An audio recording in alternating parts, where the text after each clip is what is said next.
এই মির্জা আব্বাসের একজন সুযোগ্য এবং বিশ্বস্ত কর্মী হাবিবুর ভাবে সে কথা তিনি এখনো বলেন।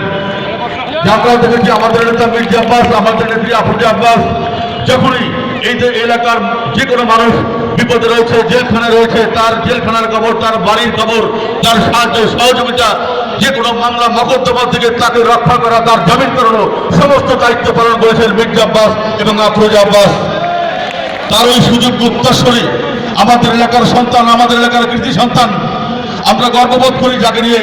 তার পরিচ্ছন্ন রাজনৈতিক জীবনের কারণে কোনো লোক দাঁড়িয়ে বলতে পারবে না হাবিব কারোর সাথে খারাপ ব্যবহার করেছে। তার ভদ্র আচরণ, তার শিক্ষা দীক্ষা, পরিবারের একজন সম্ভ্রান্ত মুসলিম পরিবার, তার পিতা একজন সরকারি কর্মকর্তা ছিলেন। সংগ্রামী জনতা মির্জা আব্বাস আমাদের শ্রদ্ধাবদন ভাবি বেগম আফরোজা আব্বাসের সঠিক উত্তরসূরি আমাদের নেতা ধানের মার্কার নেতা হাবিবুর রশিদ হাবিব। আমি সকলকে আবারও আমার পক্ষ থেকে বিশেষ করে মুগদা থানা বিএনপি 6, 7, 71, 72 এখানে উপস্থিত যুবদল, স্বেচ্ছাসেবক দল, ছাত্রদল, শ্রমিক দল, কৃষক দল, মহিলা দল, তাঁতি দল সকলকে আবারও ধন্যবাদ জানিয়ে আমার বক্তব্য শেষ করছি। আল্লাহ হাফেজ। বাংলাদেশ জিন্দাবাদ। বাংলাদেশ জাতীয়তাবাদী দল, ঢাকা মহানগর দক্ষিণ বিএনপি জিন্দাবাদ। সকলকে ধন্যবাদ। জগন্নাথ বিশ্ববিদ্যালয় থেকে একদম ব্যবস্থাপনায় আমি মাস্টার্স কমপ্লিট করছি। সংগ্রাম করতে গিয়ে, দীর্ঘ আন্দোলন সংগ্রাম করতে গিয়ে প্রায় 200 মামলার শিকার হয়েছিলাম। আমাকে প্রায় 86 দিন ডিবির রিমান্ডে থাকতে হয়েছিল। আমাকে প্রায় 6 বছর 9 মাস সাজা দেওয়া হয়েছিল। আমাকে মেরে ফেলার জন্য রক্তাক্ত করা হয়েছিল। আমার দেহের ভিতরে 4টি গুলি করা হয়েছিল। আমি রক্তাক্ত হয়েছি, জেলে গিয়েছি এবং তারা বারবার আমাকে সাজা দেওয়া হয়েছে। মনে চেয়ে দেশ বড়, দেশের চেয়ে আমাদের জীবনের চেয়ে দল বড়, দলের চেয়ে দেশ বড়। সবার আগে আমার আগে আমরা, আমাদের আগে দেশ, দেশের আগে জনগণ এবং সবার আগে বাংলাদেশ, বাংলাদেশ, বাংলাদেশ। সবাইকে ধন্যবাদ। সবার আগে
সারা বাংলাদেশের মানুষ আজকে দোয়া করতেছে তার সুস্থতার জন্য। আল্লাহ বেগম জিয়া কারণে মেহেরবানি করে পরিপূর্ণ সুস্থ বানায়া দেন।